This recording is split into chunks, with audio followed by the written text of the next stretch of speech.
Estamos de volta com bate-papo esportivo na sua TV Horizonte. E o Cruzeiro decepcionou sua torcida e ficou no empate de 0-0 com o Vasco pela Copa Libertadores da América ontem à noite no Mineirão. Vamos aos melhores momentos do jogo. Guilherme Pio, como é que você viu esse empate aí? Tinha-se uma certa expectativa para ver se o Cruzeiro ia se recompor da derrota no domingo, mas ontem a gente viu que parece que ainda sentiu o baque da derrota no jogo de ontem. A gente estava vendo o princípio dos melhores momentos, só deu o Cruzeiro. E, de fato, no início do jogo, o Cruzeiro ele conseguiu dominar o Vasco. O Vasco custou se encontrar na partida. Até esse momento, eu acreditava que o Cruzeiro teria um bom resultado contra o Vasco, mas de uma forma um pouco inexplicável, o Cruzeiro parou de jogar. E a gente não conseguia entender como que o Mano Menezes não fazia algum tipo de mudança para tentar mudar pelo menos o aspecto anímico dos jogadores em campo. O Vasco dominou a partir dos 25 minutos, 30 do primeiro tempo e foi para cima. O Fábio fez uma grande defesa. Depois de muito tempo, o Cruzeiro foi para cima e conseguiu aí igualar um pouco, deu um trabalho para o Martin Silva. Teve um lance... antes de falar do lance que eu ia comentar do Sassá, esse lance foi muito forte. Da arquibancada eu vi esse lance e já vi o braço dele deslocado e foi muito forte de verdade. E o que eu estava querendo dizer era justamente esse lance do Sassá, que foi um lance difícil, né? Mas na minha opinião foi pênalti. Eu assisti depois o lance, acho que o Martin Silva dá uma catada no pé dele. E derruba o atacante, mas isso também não justifica o resultado do jogo, né? Claro que teve esse lance polêmico, mas o Cruzeiro jogou muito mal. O meio-campo do Cruzeiro tá deixando muito a desejar nas partidas. Isso mesmo, antes do clássico com o Atlético. O clássico ficou mais evidente e o Mano Menezes, obviamente, até porque não teve tempo, não conseguiu corrigir isso para o jogo do Vasco. Mas você comentou no primeiro bloco que você achou que as mudanças que o Mano fez no time não foram boas. E você está referindo a qual mudança diretamente? O Mano Menezes, no primeiro tempo, tirou o jogador de referência do ataque, mas pelo que ficou parecendo é que ele esqueceu de avisar para os jogadores dele que não tinha um atacante. Só no primeiro tempo o Cruzeiro jogou 16 bolas na área, procurando alguém para tentar fazer a finalização. A gente viu que o Dedé tentou, né, nos lances de bola parada, o que é comum, mas não tinha aquele jogador definidor, faltou definição. O Cruzeiro chutou 7 vezes a gol e o Vasco 2.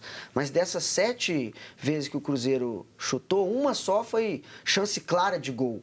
Então faltou para o Cruzeiro continuar com aquele domínio dos minutos iniciais, mas eu acho que a leitura que o Mano fez da partida, ele demorou a tentar corrigir isso.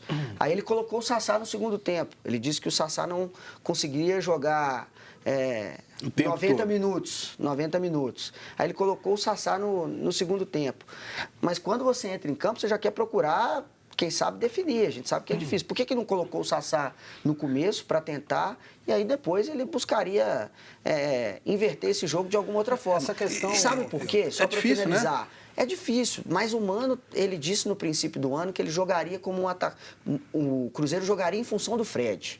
Né? Então ele mudou o esquema de jogo do Cruzeiro em relação a 2017 para jogar com um Cruzeiro que ia propor o jogo buscando um atacante de referência. O Fred se machucou. Né? E aí ele se machucou. Antes de ter a lesão grave, ele tinha machucado a panturrilha. Ficou fora, o Raniel entrou, deu conta do recado. Aí o Fred volta e se machuca no jogo que ele retorna. E aí depois o Mano Menezes, nesse jogo importante, ele tira o atacante de referência do jogo e o Cruzeiro continua jogando, buscando o atacante de referência. Mas é aí que vem a dúvida. A gente vive futebol já há algum tempo. Eu não sei se eu estou falando alguma bobagem aqui, mas todo jogador que está vindo de problema físico e precisa de tempo para jogar... Eu já cansei de ver, ele entra no segundo tempo. Aí ele é questionado sempre, mas por que não começou? Porque ele ia pegar o time descansado, no segundo tempo ele rende mais. Pra não queimar também uma alteração, né? Eu acho que o Mano Menezes tem uma justificativa. Eu concordo com tudo que você falou. O Cruzeiro hoje é um time preparado para jogar com homem-referência. Mas ele não tinha um homem-referência para começar o jogo ontem. Sim. Tinha o Sassá. Fisicamente não dava. É o que o Mano está falando. E o Cruzeiro é muito grande e tem departamento físico, fisiológico, médico, técnico para chegar num consenso e falar é melhor ele entrar numa segunda etapa. Para ele é melhor e para o clube é melhor. Quem somos nós para falar não, ele tinha que entrar no início. Mas concordo com você. A partir do momento que ele não tem, ele tem que mudar a forma de jogo. E não mudou. Cruzeiro ficou alçando bola na área, alçando bola na área. Que Isso atrapalhou. jogasse como 2017, porque os jogadores são praticamente os mesmos. Poucas Só tinha o peças Egídio mudaram. de diferente. O resto todo mundo estava aqui. Pelo Aí, que, a pelo questão que a é gente viu justamente ontem, essa. o que eu acho que... Aí, Léo, você pode também entrar nesse papo aqui, que colocou o Thiago Neves para jogar e o Arrascaeta, os dois juntos, mas não tinha aquele homem lá na frente para poder finalizar. O Cruzeiro faltou aquela finalização. É o que a gente tá falando. Pois é, mas a gente acompanhou nos últimos jogos que o Rafael Sobis entrou, ele entrou muito bem. E ninguém falou que o Rafael Sobis poderia ser esse homem para entrar ontem. Então eu acho que se joga o Thiago Neves e joga o Arrascaeta junto, eu acho que tem que ter um centroavante, alguém para poder finalizar, não, Léo? Breno, eu acredito que o Mano tenha partido do seguinte princípio. O Vasco, ao longo do trabalho já do Zé Ricardo, já desde o ano passado para esse ano agora, ele é um time que, por não ter tantas peças, né, qualificadas tecnicamente, como por exemplo tem o elenco do Cruzeiro, ele é um time que se retrai muito mais, né, espera o adversário, busca aqueles contragolpes e tal. Não é aquele time que vai para trocar golpe com o adversário, né? Ele é um pouco mais precavido. Sem esse jogador de referência, o Mano apostou nas triangulações ali, Rafinha, Robinho, Thiago Neves, Arrascaeta, atrair a marcação, encontrar ali uma bola no espaço vazio e conseguir entrar na área do Vasco. Só que o Vasco é bem treinado, não conseguiu. A partir do momento em que o jogador vê, ergue a cabeça, não tem opção, volta tal, abre a bola na lateral, qual que é a única opção que sobra? Cruzar a bola na área. Então, o time do Cruzeiro não teve mobilidade. As peças que podem desempenhar essa função, né, os 4 que eu citei aqui, só que muito estáticos. Aí chega uma hora que não vai. Aí o lateral ergue a cabeça e fala assim, o que é mais fácil? Esse é o ponto. Eu vou botar na área. Na verdade, ele se livra da bola. Ele não coloca na área porque ele sabe que vai ter alguém ali, não. O jogador se livra da bola. Foi, por exemplo, um problema que, apesar de no passado o Atlético ter um jogador de referência, que era o Fred, que em muitos jogos também apelou para isso. Roger Machado. Né? Foi uma crítica muito feita ao Atlético. Ô Gomide, eu acho que você tocou no ponto das peças e o diagnóstico que eu faço do Cruzeiro, do atual momento do Cruzeiro, é relacionado aos jogadores em campo. Eu não vejo o Cruzeiro um time desorganizado. Eu não vejo o Cruzeiro um time bagunçado, sem ter um time ideal, titular. Eu não vejo o Mano Menezes mudando a cada jogo o Cruzeiro. Está tudo ok.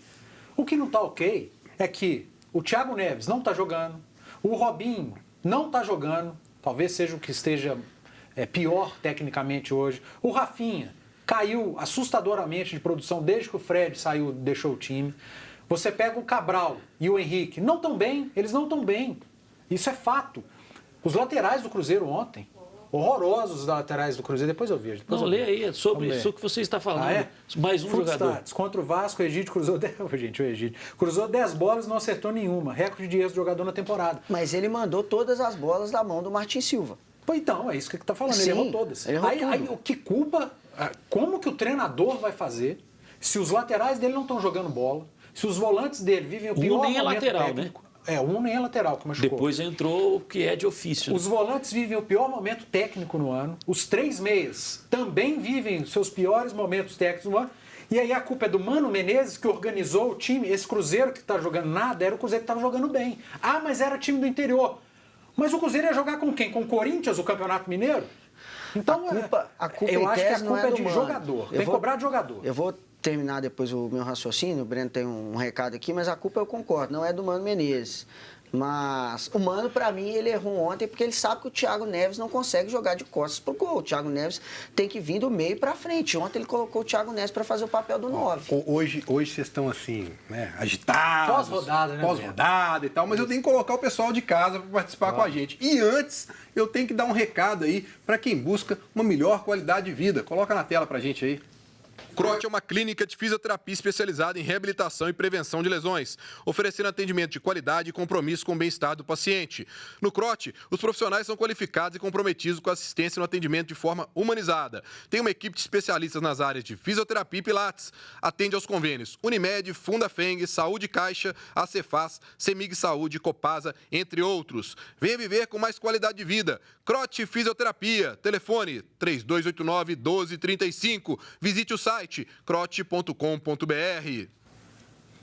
Então vamos lá, Ana, vamos colocar agora o pessoal de casa participar desse bate-papo que está quente hoje aqui no programa. Exatamente, Breno, isso que eu ia falar, eu tenho que explicar para o pessoal de casa que tem muitas perguntas, mas com o Léo Gomídia do Panzi discutindo aqui não dá tempo, viu, gente? Então vou mandar os abraços na medida do possível para vocês pela participação. Vamos lá.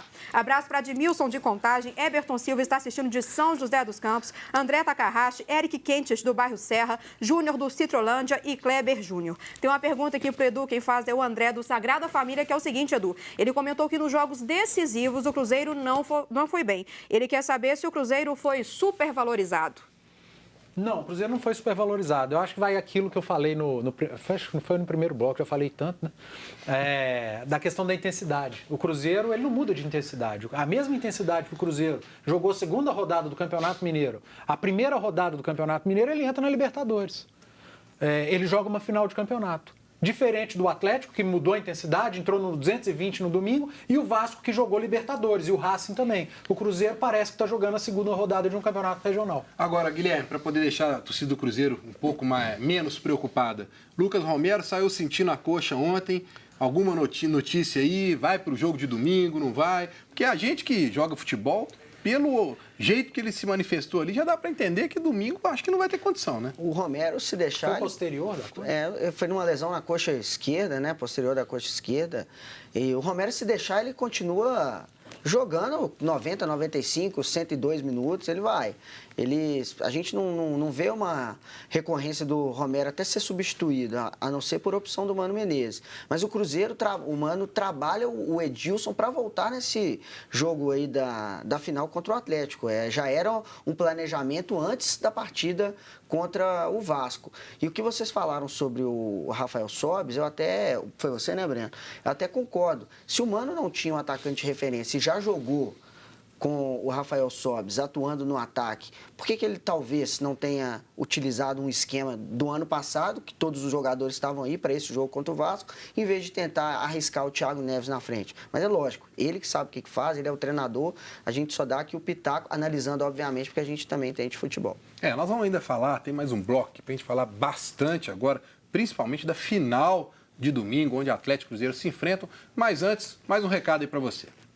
Pessoal, quem não gosta de tirar um final de semana para dar uma boa relaxada, não é mesmo? No Hotel Intercity BH Expo, você esquece da correria do dia a dia, aproveitando toda a praticidade e conforto que só um dos melhores hotéis de Belo Horizonte pode oferecer. Aproveite a promoção Viva BH e por apenas R$ 126, você e mais um acompanhante desfrutam de um final de semana incrível. Para reservar é fácil. Acesse o site www.intercityhotels.com.br, selecione o hotel Intercity BH Expo e digite o código promocional Viva BH. Não dê bobeira e aproveite essa promoção que é por tempo limitado. Hotel Intercity BH Expo, conforto e praticidade para você.